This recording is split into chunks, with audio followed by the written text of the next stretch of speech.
Tag, meine Damen und Herren. Darf ich Sie einladen, mit mir eine kleinere Reise zu machen? Dazu brauchen wir natürlich unsere persönliche Habe, unsere Kleidung und all das, was man so mitnimmt, auf einen 14-Tage-Trip. Aber dazu brauchen wir keinen Kombiwagen, keinen Lastwagen, sondern nur einen ganz normalen Viersitzer der 1,6 Liter Klasse, mit dem wir all das mit uns nehmen können. Das ist also die 5. Tür am Wagen und gleichzeitig eine sehr bequeme Möglichkeit, den Kofferraum zu beladen. Ein Kofferraum, den man als einen Wandelkofferraum bezeichnen kann, denn durch das Hochstellen der Sitzlehne und durch das Vorrücken des Sitzes selber entsteht also diese überdimensionale Ladefläche. So, 5 Koffer, 6 haben wir bereits drin. Eine Tasche, noch ein Koffer,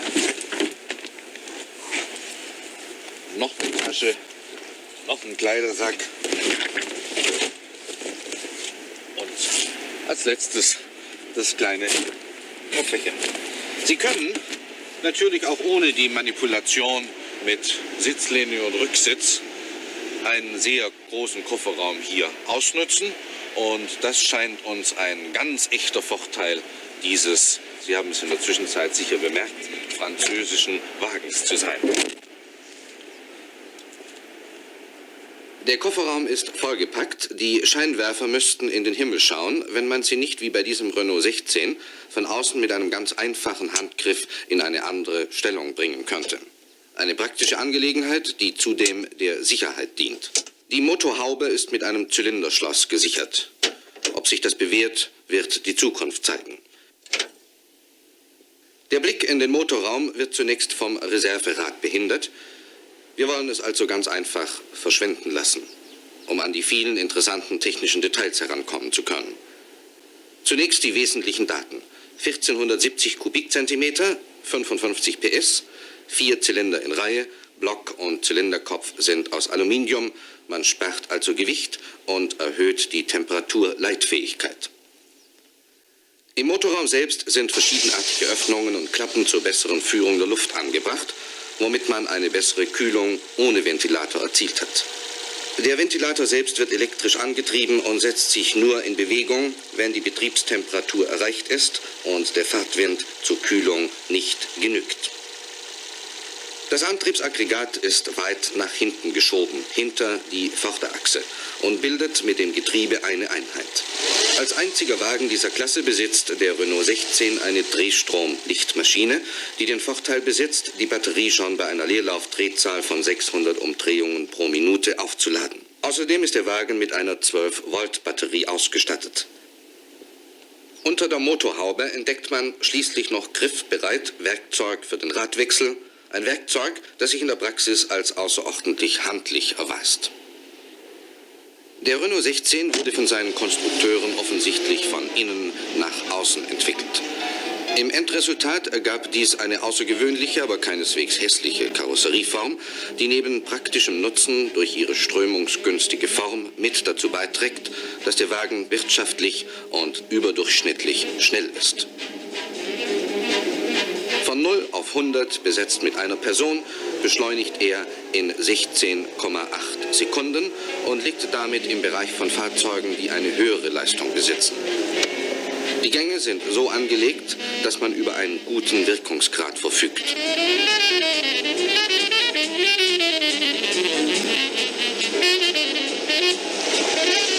Die Höchstgeschwindigkeit liegt bei 148 Kilometern pro Stunde. Der Motor ist nicht nur elastisch, sondern für einen Vierzylinder dieser Größenordnung leise. Die Messung des Innengeräusches bei 100 Kilometern Geschwindigkeit auf trockener Betonfahrbahn ergeben 75 Phonen.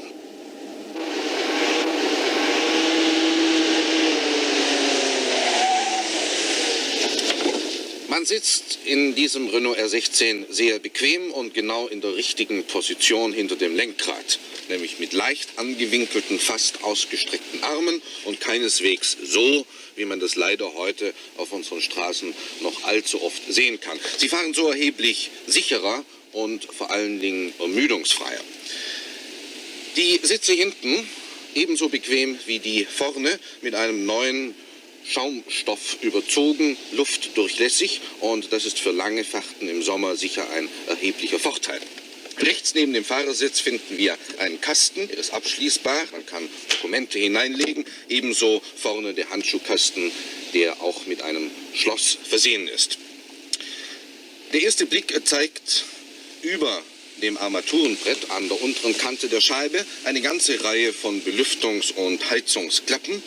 Das Belüftungssystem in diesem Wagen ist ausgezeichnet gelöst worden. Rechts und links haben wir die Belüftungsklappen für Frischluft und in der Mitte 3 Entfrosterklappen. Die Armaturen ein wenig französisch, ein wenig für uns ungewohnt, aber es besteht gar kein Zweifel, dass man sich sehr schnell mit ihnen befreunden kann. Man kann die Sitze, habe ich vergessen zu erzählen, verstellen. Couchette nennt sich das im französischen Prospekt. Man kann sie verstellen nach allen Richtungen und kann so ein richtiges Schlafzimmer aus diesem Renault R16 machen. Dann haben wir gleich 2 wirklich negative Punkte, wenn wir den Wagen nur in aller Ruhe stehend betrachten. Zunächst einmal der Rückwärtsgang. Man muss ziehen. Erst dann kann man den Gang einlegen, und das mag vor allen Dingen für die Frauen, die ja, ich glaube, man wird mir das nicht übel nehmen, nicht so viel Muskelkraft besitzen wie wir, erhebliche Schwierigkeiten bereiten. Und der nächste Punkt, der uns negativ aufgefallen ist und der einem leider jeden Tag wiederum aufs Neue begegnen wird: beim Anlassen muss man sich nach vorne beugen, bis man dann endlich am Zündschloss ist, das an sehr ungünstiger Stelle postiert wurde. Im Übrigen aber ein Wagen, der auch in seiner Innenausstattung schon jenseits des Experimentes liegt und der zeigt, dass man mit funktionellem Denken auch eine funktionell technisch gute Sache schaffen kann. Obwohl man also an der Innenausstattung nicht gespart hat, ergibt sich mit 985 Kilogramm ein sehr günstiges Gewicht, das in Verbindung mit der Aerodynamik des Wagens verantwortlich zeichnet für die guten Verbrauchswerte. Auf der Autobahn, fast ständig im 4. Gang bei einem Durchschnitt von 108 Kilometern, laufen 9,9 Liter durch den Vergaser. Auf der Landstraße bei flotter Fahrt und bei einem Durchschnitt von 85 Kilometern sind es 12,5 und bei mittlerem Stadtverkehr 12,4 Liter pro 100 Kilometer. Das ergibt einen Testverbrauch von 11,6 Litern, einen Wert, der bei der gebotenen Fahrleistung das Prädikat sehr gut verdient. Es gehen genau 55 Liter in den Tank und das ergibt den Aktionsradius von rund 475 Kilometern. Nach dem Motto, jedes Ding hat seine 2 Seiten, so viele Vorzüge ein Frontantriebwagen auch besitzen mag, immer wird seine Handlichkeit unter diesem Antriebsprinzip leiden, seine Wendigkeit nicht optimal sein. So ist der Wendekreis des Renault 16 mit 11 Metern nicht gerade klein.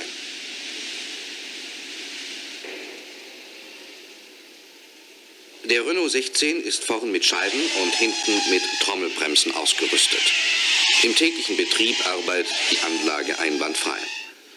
Die Hinterradbremsen sind mit einem Begrenzungsventil ausgestattet, das die Bremswirkung reguliert und das Blockieren der Hinterräder unterbindet. Aus einer Geschwindigkeit von 100 Kilometern kommt der Renault 16 in 49 Metern und 70 Zentimetern zum Stand.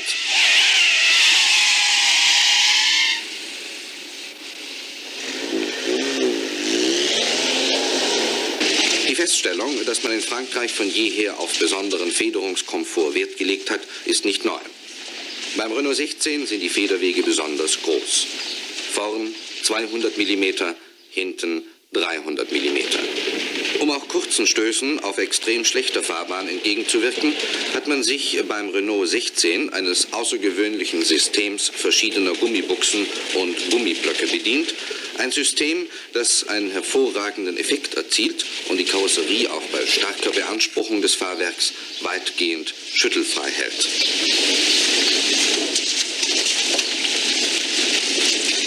Ein Blick unter die Karosserie zeigt einen Teil dieser Konstruktion. Renault benutzt für die Hinterradaufhängung Kurbelarme.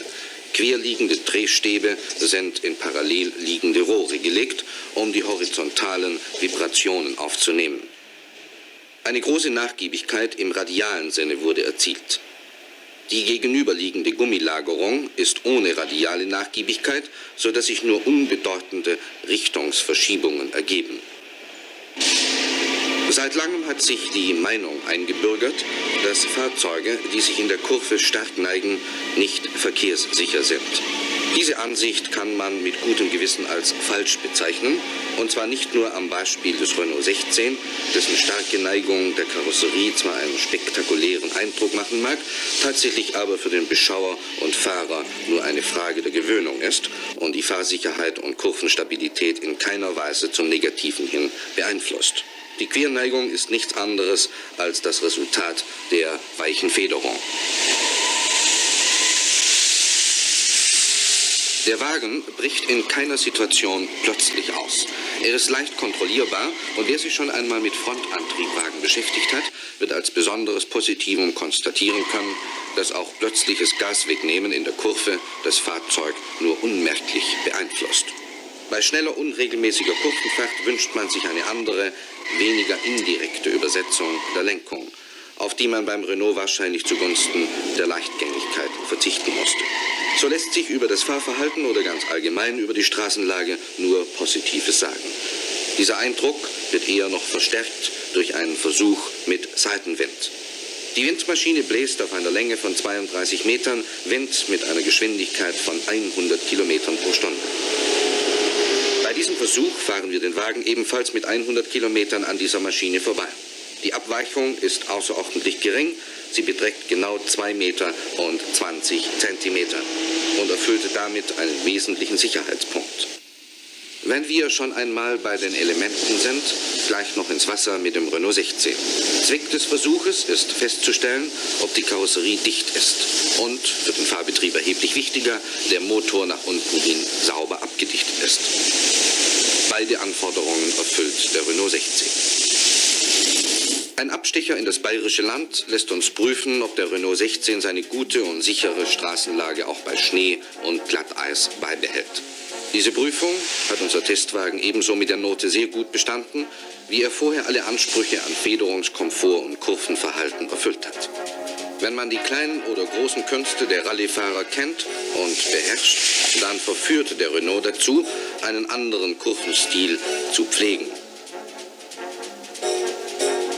Schließlich bleibt noch ein wesentlicher Punkt für den Winterbetrieb des Fahrzeugs: die Untersuchung der Startfreudigkeit bei niederen Außentemperaturen. Bei 12 Grad minus stand der Renault eine Nacht im Freien. Er sprang an ohne Schwierigkeiten. Der Renault R16 kostet an Steuern im Jahr 216 Mark, Versicherung 357 Mark, Testverbrauch 11,6 Liter. Das ergibt bei einer Jahresleistung von 20.000 Kilometern 10,9 Pfennige pro Kilometer.